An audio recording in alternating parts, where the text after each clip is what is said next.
Okay. Hi. How's it going, everybody?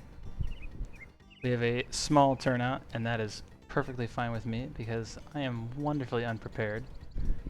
But I just wanted to do a fun and chill, laid-back stream to talk a little bit about the tournament, how things have been going with the group stage, how things are looking with the bracket stage, and so much more. We have a prize giveaway to do tonight, and I have not yet revealed what that prize is. In fact, I don't believe I've even mentioned it in announcements or anywhere before on the stream, but I will show that off now.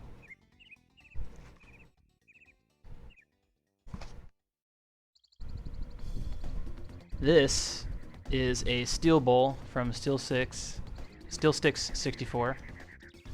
We will be spinning a wheel a little bit later in the stream to decide which one of our 2021 time trial contestants will be awarded the Steel Stick bowl. It's just the bowl, it's not the stick. The stick is basically impossible to get your hands on. But steel bowls are pretty rare. They're still very uncommon.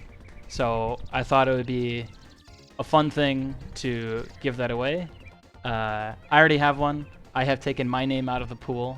I believe Obio has taken his name out of the pool along with Dupes and Morks. So we have a set of 12 players that may or may not be awarded a steel bowl, which is pretty pog, pretty exciting. So I'm looking forward to doing that later on in the stream. That will be a little bit before we get to it, but it will happen. Okay, so let's start out by chatting a little bit about the group stage.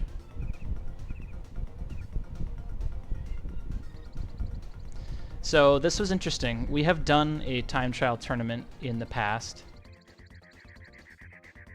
Here we go. The last time we did it was 2018, I believe, 2019, I think. Either way.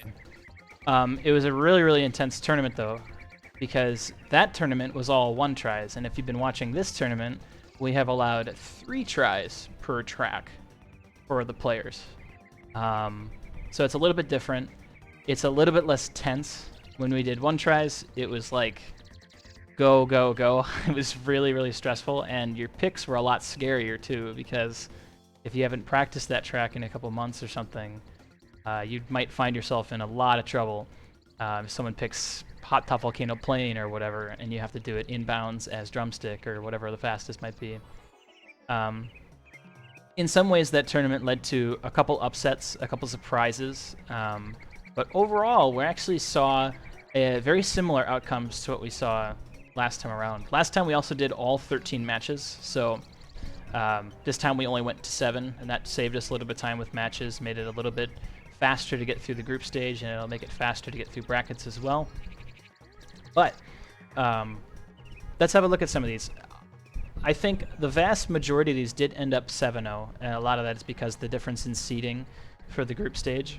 But there were a good majority of these that turned out to be really, really close matches, and those were a lot of fun to watch.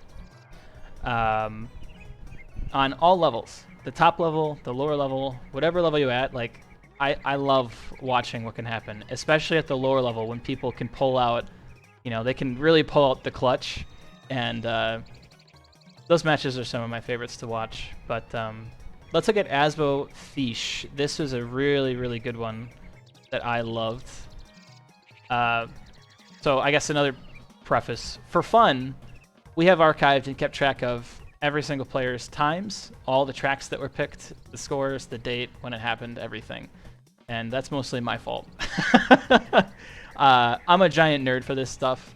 I cannot wait to go through all this data afterwards and record a whole bunch of stuff and see who got the best times where and stuff. And I just think that's really fun to look at, and it's all here. You know, it's all stored here. It's all history.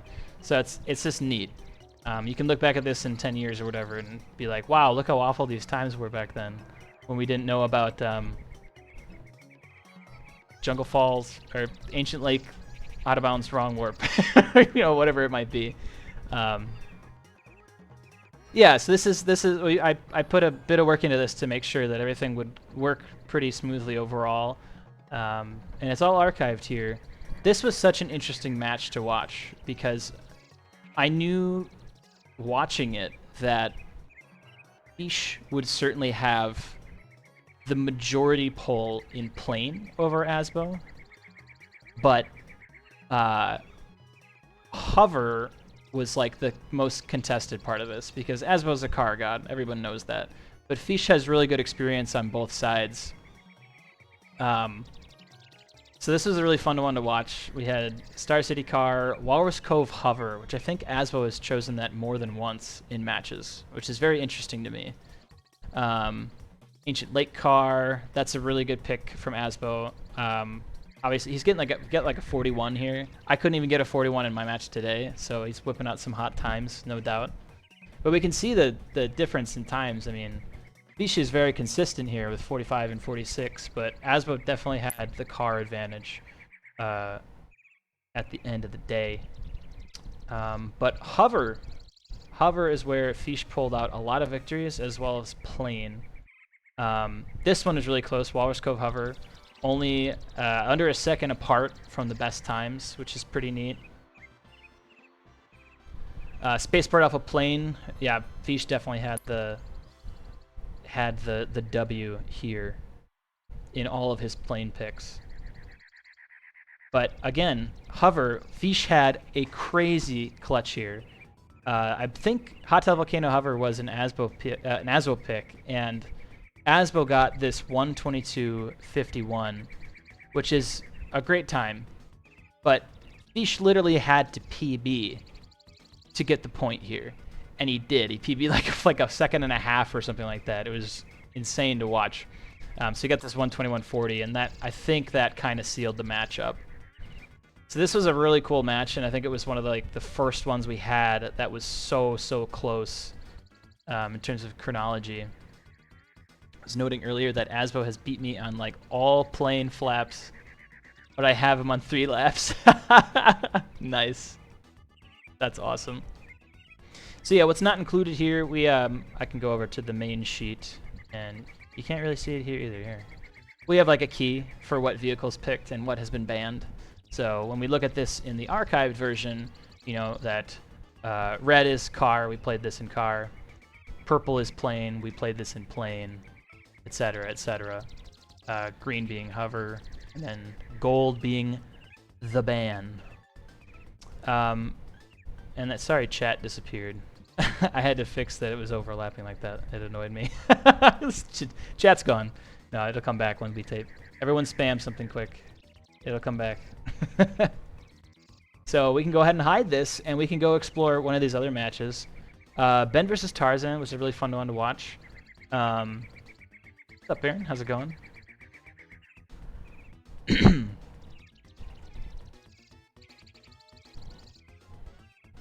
The other Ben in Mr. Ponytail was 7-4. Now, this might be one that I missed, I think. So I just want to, I'm curious to see where Mr. Ponytail took the points here.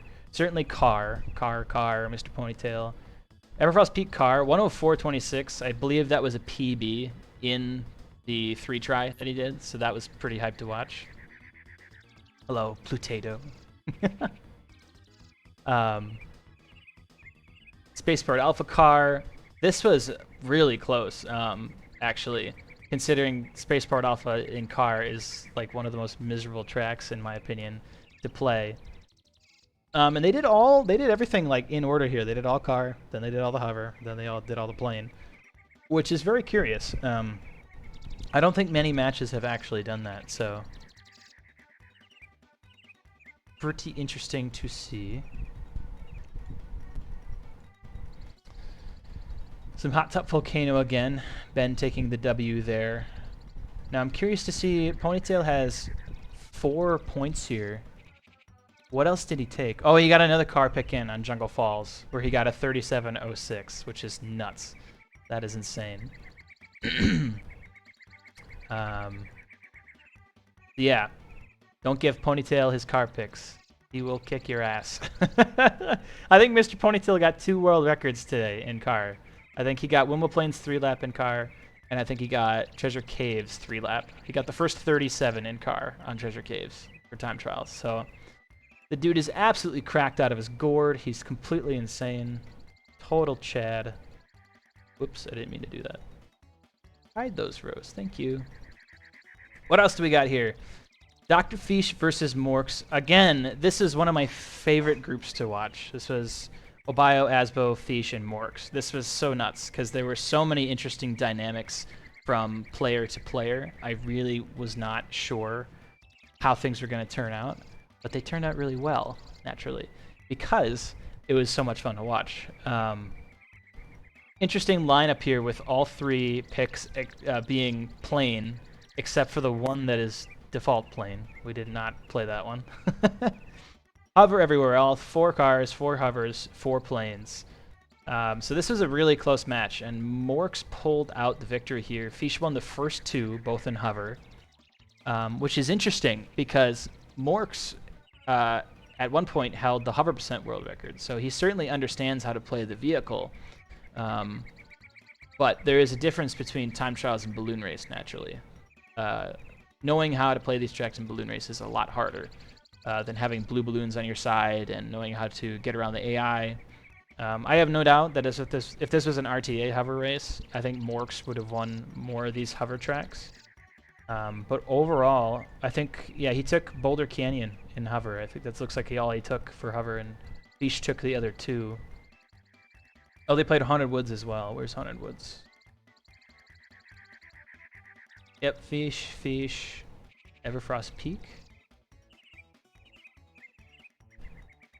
I think one of these is wrong. Snowball Valley hover. Yeah, we just copy and paste these in here afterwards, so it's nice and easy to get what you need. Oh, it's right here. Fish, Morks. Yeah.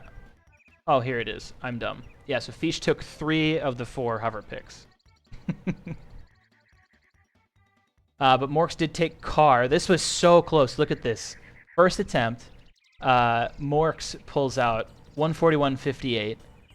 Fish follows that up with 141.50. And then Morks takes it with 141.46. That was really crazy to watch. Totally insane. Really crazy stuff. Another fun one. I'm trying to remember back to these matches. Some of them are really tricky to remember. Spaceport Alpha Plane, Morks actually took, which I did not expect. Morks has a lot of experience in all the vehicles, but again, it's mostly in RTA that he's played them. But I don't know if he's done a lot of Spaceport Alpha Plane non-shortcut with TT or drumstick or anything, but he managed to pull out a W here against Fish by a little less than a second, so that was pretty hyped to watch. Morks took this by about a second and a half. That was really, really cool to see as well. Boulder Canyon, a little different without the blue balloon to propel you up the hill, but it's not that different. So still, it was really cool to watch Morks kind of adapt a little bit more to time trial tracks that he might not have played previously. So, interesting stuff. Okay. What else could we look at? We have... Oh, Asbo versus Morks. How could we forget? Again, this is the same group. Skip.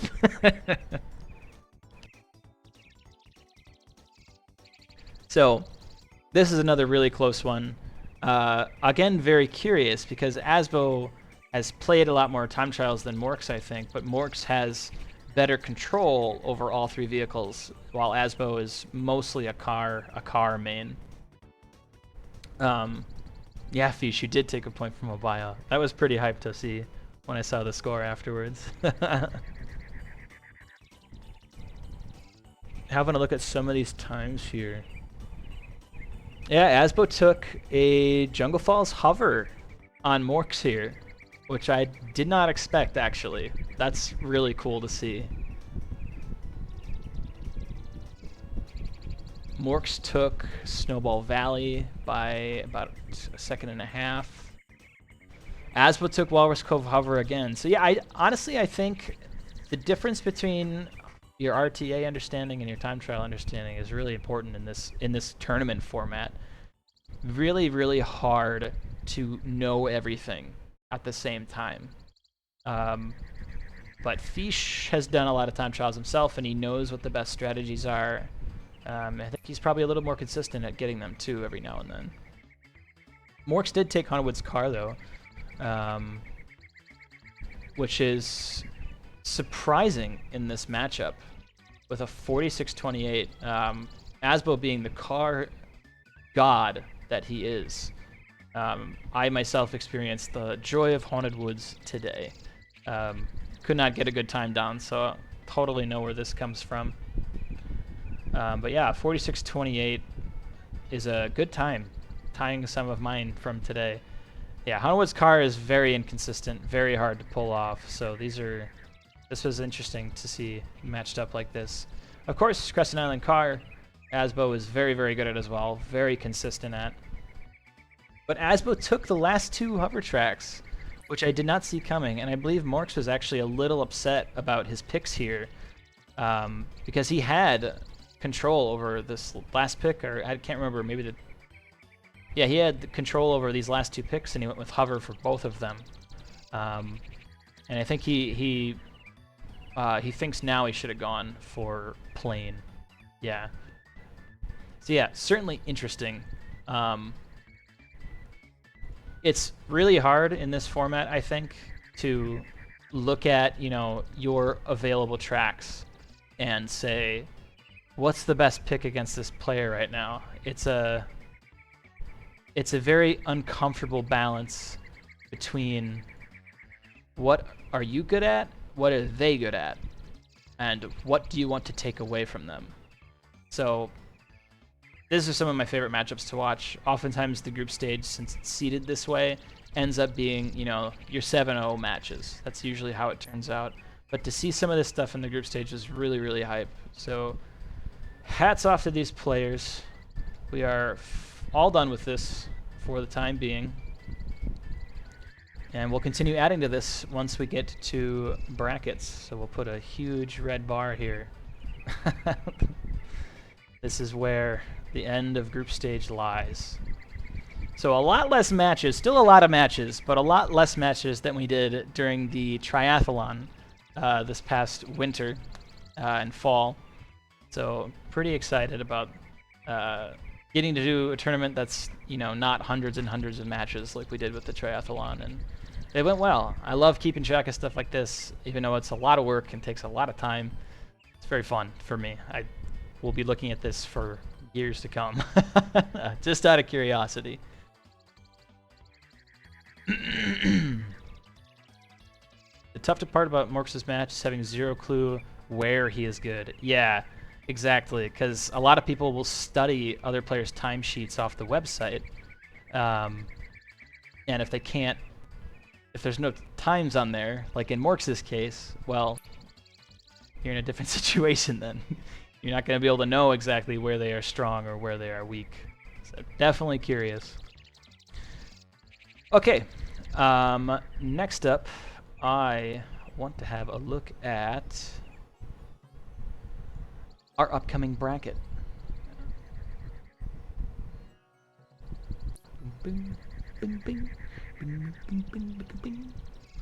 Okay.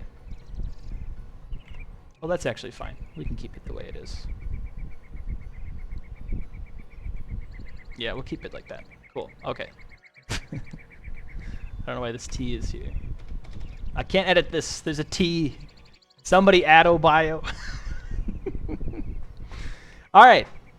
let's start with the lower bracket. The upper bracket is hype, but the lower bracket is also hype because some of these matchups will be really, really fun to watch. For instance, Andy Panther versus Tarzan.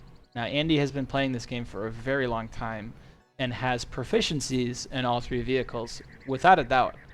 But Tarzan is also, I think, on a similar level in terms of how good they are. I mean, all of Andy's matches I watched, he PB'd like 3 or 4 times. So the times he has on the site, I don't think are always accurate. I think he is a top 20 contender on pretty much every track in the game. And while Tarzan himself has gotten tons of top 10 times now and is a great player, I think he's in that same range. So if Andy goes into that matchup with a different idea, with a strategy, I think he has a very good chance to beat Tarzan, but the same goes for Tarzan. I think that's a really even matchup. I'm excited to watch that one.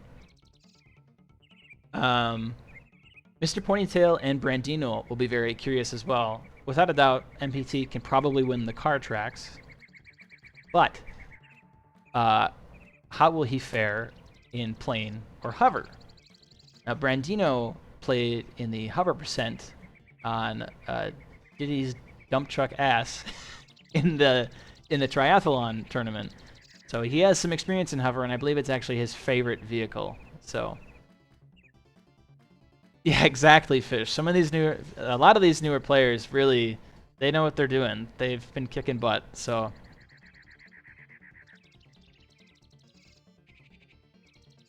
Dupe and Asbo will be very fun to watch as well. I think if Dupe just picks a shit ton of plane, things are gonna go pretty well for him.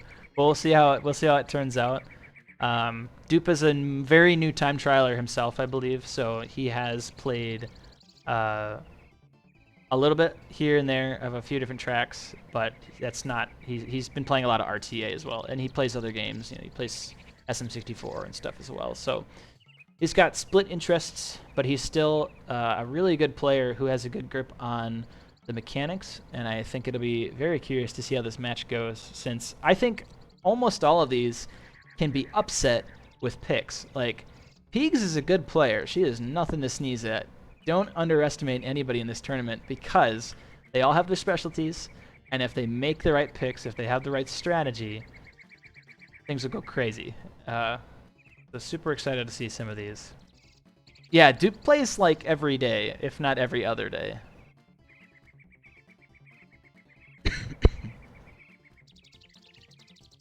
Hell yeah, Dupe. Yeah, I'm excited to see how that match turns out for you. Because it'll be curious. It'll be very, very interesting.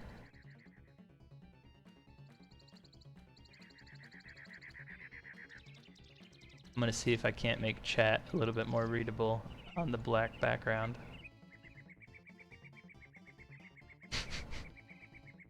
Totally throwing this together last minute, by the way. Very professional.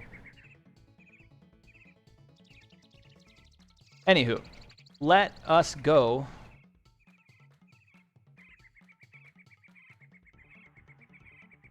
to the upper bracket. So these should be some pretty crazy matchups. I think this first round will be really interesting. We had a bit of a confusion, I think, because the way Obayo designed the tournament's seeding method allowed us to play against our own group members. So originally, I was actually going to be playing against Giz in the quarterfinals.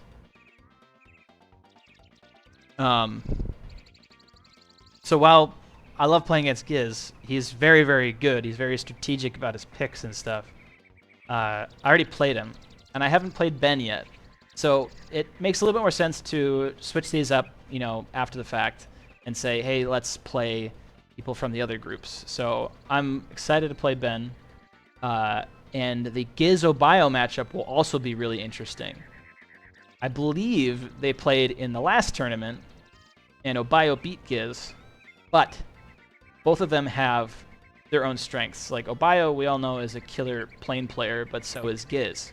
and if things don't exactly go Obio's way, I think Giz has points there.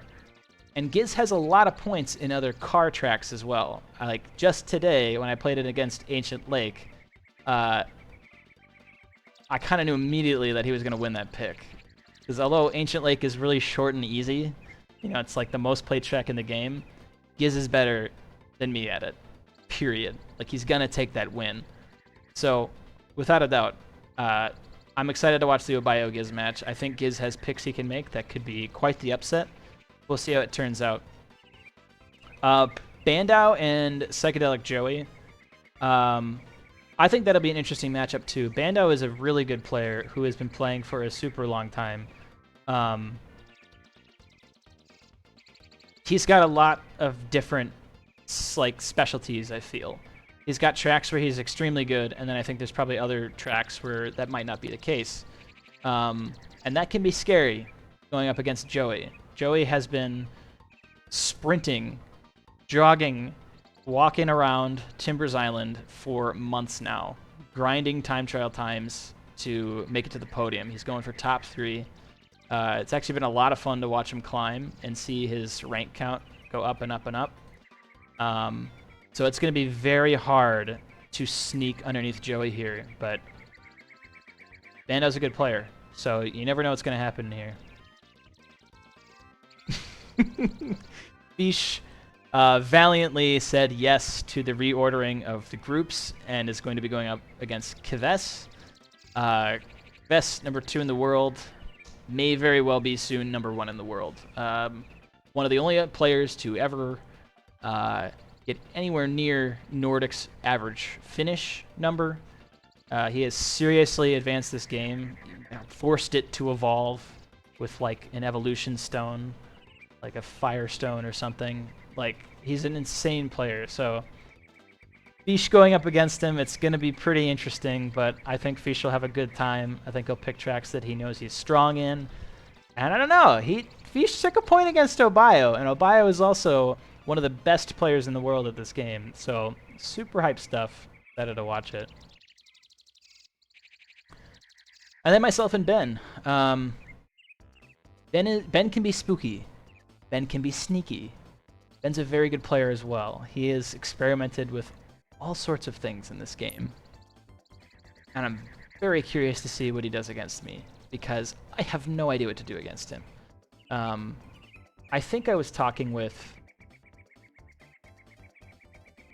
It might have been Dupe. I don't remember. Or was it Fish? It might have been Fish.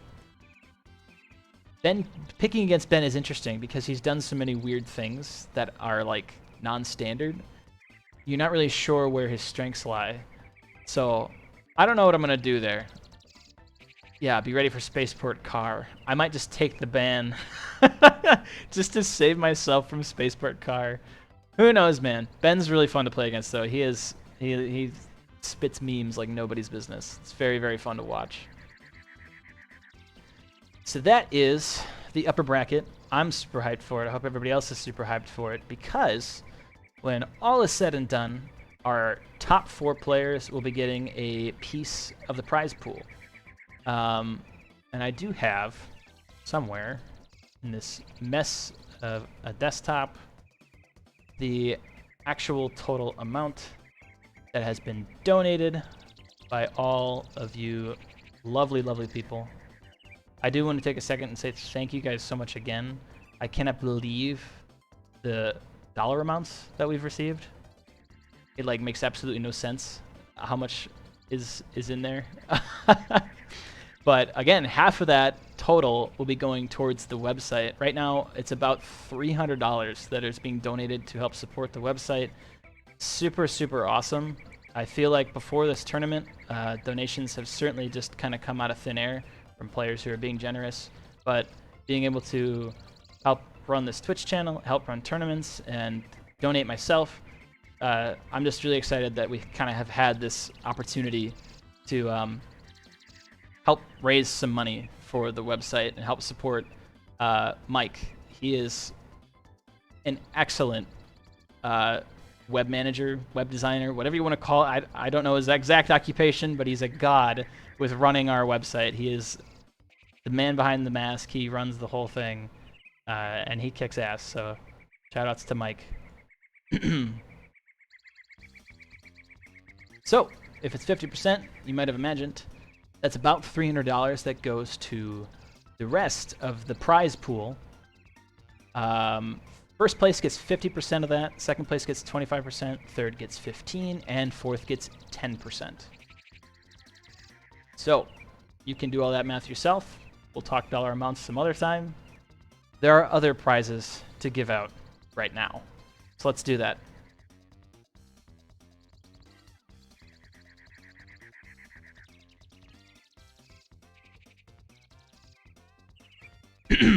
Okay, so as I said earlier, this is a Steel 664 steel bowl that we are giving away to one of our contestants. Andy Bundy gave me this wheel to use. I'm very excited to spin it. Just open this up here and make this as epic as we can. Look at that. Beautiful steel bowl. A grade, baby. Steel 664. Very pog. So whoever wins this, I will be shipping this your way. I'll DM you for shipping info, and I'll send it on over. It is yours. It comes with controller butter. So if you want to lube up your controller and make sure everything is working the right way, you can do that. It's pretty simple, pretty easy. I will say I would highly recommend getting your hands on the right tools to open up your N64 controller and watch a tutorial video, because you can seriously mess that thing up if you're not careful. But it'll take you an evening just to figure it all out. I have one in mine, and I'm super, super happy about it. I love the way it feels. I have not felt the stick degrade in any way. This is my 4th controller for this game in 3 years of playing. And I've been using it for like half a year now, and it's like no loss of quality at all.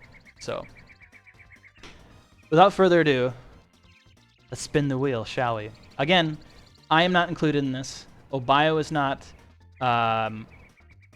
Morks is not, and Asbo is not. So we have 12 names here: Kves, Pigs, Brandino, Joey, Giz, Bish, Mr. Ponytail, Andy Panther, Bandau, Tarzan, Daler Ben, and Morks. All right, here we go.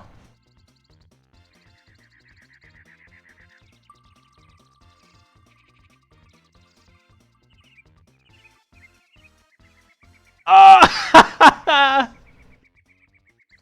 How about that? We have a winner. Woo! Giz has won the steel bowl. Actually, very funny because this came from Switzerland. All the way here, it had to go through customs. So we're sending it back all the way up to Sweden this time. Congrats, Giz. I know you have had a steel stick in the past, but the bowl, I don't know what broke about yours exactly when it broke, but you have a new one to use. So super hype. I hope you're looking forward to receiving that. We can DM about how the hell I'm going to get it to you after the fact. Sweet. Congratulations, Giz. But the fun, yeah, this is GG. The fun does not stop there. I am like beside myself with excitement to show off our last bit, our last thing here. Just to pull this back up again. We're on the surprise part now, so we're gonna go over the surprise. A while back, you might remember the Norwegian duo Asbo Kves made T-shirts in celebration of the 2021 tournament, and they were hilarious. They included my face, and it said "We are Norge" on it. Super awesome, really funny to see. They're awesome guys, but it got me thinking, man, why the hell don't we have DKR64.com stuff? can't I wear a t-shirt out in public to, like, you know, show off our website? Well, now you can.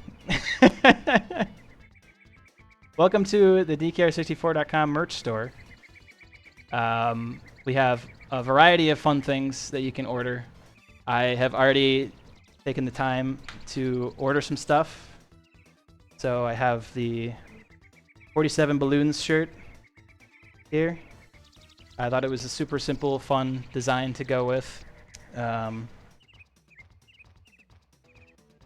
Got this sweatshirt here, this hoodie, with some awesome art of, if I can pull it up, Diddy Kong, giving a thumbs up, giving the great. We have some stuff from an artist that I talked to. I love this Timber Bongo Cat. You can get a sticker.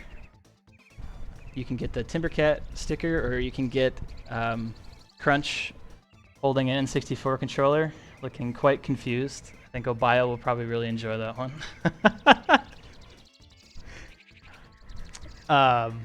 And we also have a couple fun mugs, so if you'd like to get yourself something fun that is neat and subtle and supporting the website, any profits made doing this is going straight to DKR64.com. And it's a really fun way to just help out and show off fun stuff that you like. I don't know. I just thought, you know, this is something that a lot of communities, you know, don't really have. They don't really do. Like, streamers have merch, you know. But, like, communities don't. You know, you can't really buy, like, a Super Mario 64 t-shirt, like, officially anymore or anything. So I thought this would be fun. I thought this would be a cool thing to do. I will drop the website in chat now. This will also be added to our Twitch About section, and I'll make an announcement in the Discord afterwards so that everybody can drop by and order something if they would like to. So far, I haven't had any problem with the stuff I've ordered. This is super comfortable, really soft. Everything should come in different colors. You can get this in blue or red or black. Very, very easy to order. Came on pretty timely, pretty quick, generally speaking. And yeah, I mean, if you have any ideas for additional merch, yes, Giz, I have talked at length with Mike, like endlessly. So yeah, this has been cooking for a while. This is naturally, we don't own Diddy Kong Racing, so we you know, we have to be smart about some of the ideas that we use. But if you have some cool ones, like Norga would be an awesome idea. If we wanted to do the We Are Norga t-shirt, we could put that on here. That's an awesome idea. Other DKR memes that we use, we can make t-shirts out of those. You know, just send them my way or send them Mike's way, send them someone's way. Do you see it down there? This one?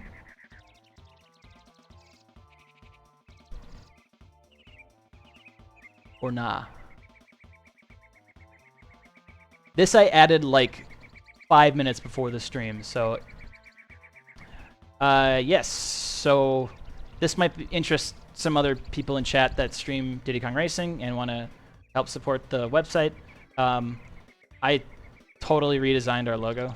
Not redesigned. I rebuilt it for us.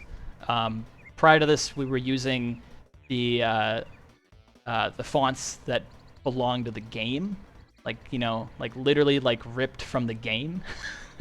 Excuse me. You can't really do that. So I went ahead and made us a new one. And I'll just pull this up. Hold on, I gotta get it all fit to the screen.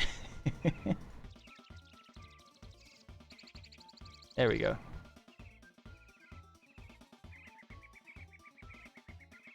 So yeah, I rebuilt this so that, you know, it's very similar, but it is not the exact font. Yeah, it's pretty clear. It's pretty crisp. I think it looks pretty nice. It's very, very similar to what we had, except we have it. It's ours. So yeah, I'm like so excited to finally get to kind of show some of this stuff off. I've been working on this since before the tournament started, and I hope that you guys are really excited about it too, because I just think it's really fun and really awesome that we kind of have a way to support the community. Wear it on a t-shirt, have a coffee mug with it on it. It's just fun, and hopefully none of this stuff is horribly expensive. I think the most expensive thing is the hoodie, which is like $40 US. So it is a little pricey for the hoodie, but you can get a sticker for like $3. All the production costs are taken care of. This is all done through Stream Elements. They offer this as a service. You can just do this, which is super dope. This has been very, very easy to do.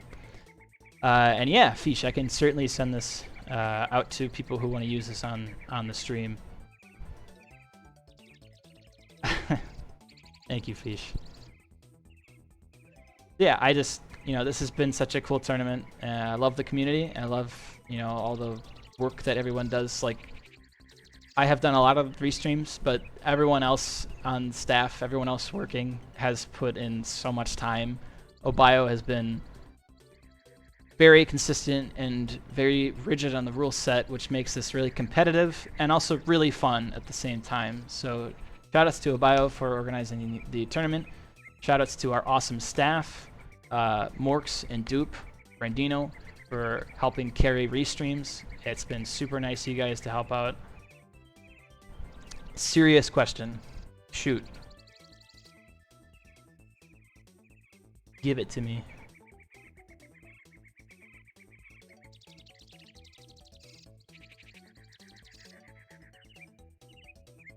Is it possible to get even larger sizes?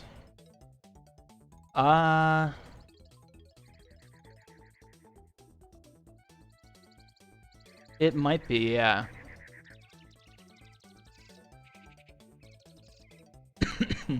They have on their size guide, they have, the different options and such. But I don't know for sure, Yeah, I feel you. They have this on the size guide, but it looks like the t-shirt is not, doesn't go up that high. I'm not entirely sure. We've got the sweatshirt in 3XL, and that's nice. But yeah, I'll look into that for you guys. What's nice is the Stream Elements like support line. They have like a whole Discord where you can just hop in there and be like, yo, I got a question. Just like super quick and easy. So I'll look into that and see if we can't confirm or deny the sizes that we can get. And if I'd be shocked if t-shirts weren't available in 3 or 4XL. So yeah, one more thing, really important. I definitely cannot forget to mention this. The artist that did the Diddy Kong, the Crunch, and the Timber Bongo Cat is a Twitter account I found. I saw their art of Crunch and I was like, that is way too silly and fun. It's called She's a Monkey. They're a huge fan of Dixie Kong, and they do really, really cool like Donkey Kong universe fan art and stuff. Really great artist. Check them out, follow them, give them some attention. Super, super cool. Very, very appreciative that they helped us out here and allowed us to license their art. It was really easy and fun to work with them on it, so just wanted to give that a quick shout out. Okay, I think that just about does it. I think we're ready to call it good. Anything else we should talk about?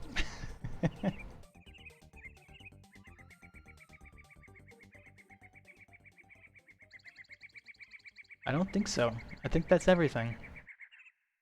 I guess thank you guys again for watching. I hope you enjoyed our little recap here. Next up is the brackets. Very, very excited to see those matches play out. And yeah, GG's, and we will see you later. Should we raid somebody? Is anybody live? We raid again. Additional raid.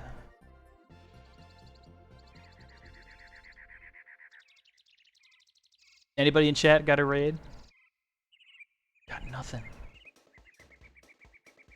At Papa Murphy's. At Papa Murphy's. Alright. We will raid speedrun. Give them our love.